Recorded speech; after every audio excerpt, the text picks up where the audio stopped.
Let's talk about farmers market pricing, because this can be a little bit different, and you can do some different things to get people in to do it. So you want to tailor your prices for strategies for farmers markets. This is direct consumer interaction, which I think is great, especially if you're new. Getting in front of people face to face and be able to talk to them about their products is huge. You got to be flexible in your pricing and approach, and based on the market demand. Can your market handle $6 or $4? What can they handle? What demographic is coming and shopping at your farmers market? We got a farmers market that is at the fairgrounds. $5 too much for it. $4, yeah, they'd buy it. $5 too much. Downtown, I could probably sell it for $6. Nobody would care. It just depends on the demographic that you're in. So know your demographic before you sign up for that market and make sure your pricing is tailored for that.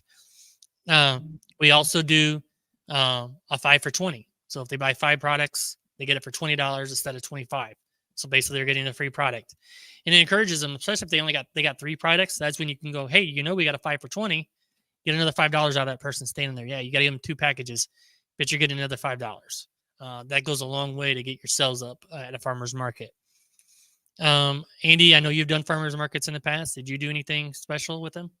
Yeah, we also had a 5 for 20 when we first started, when we were selling everything for $5. We've since upped everything to 6.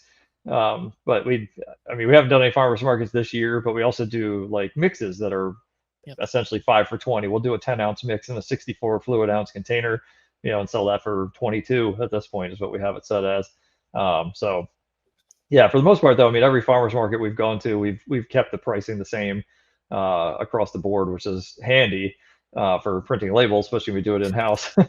So that's one nice thing. But yeah, we definitely have seen in different areas different demand for the microgreens. Like the area that we're getting ready to move into in our new space has much, much, much higher demand for microgreens than the county I'm in right now. So I'm hoping to really hit heavy on the local subscriptions in that area, pick up some more grocery stores in that county.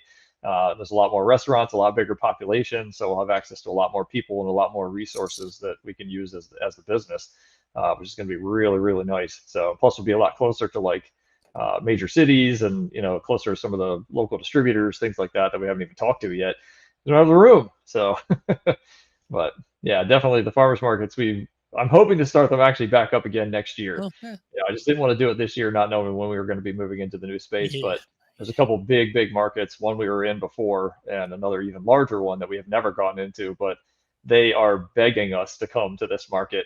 And it's apparently like 3 times the size of the big one we've already been going to. So it could be very lucrative for us.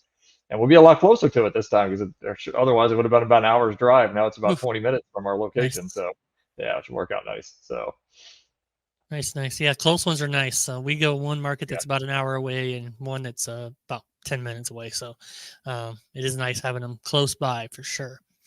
Yep. And the one that's 10 minutes away is way better than the one that's an hour away. So yeah, which is nice.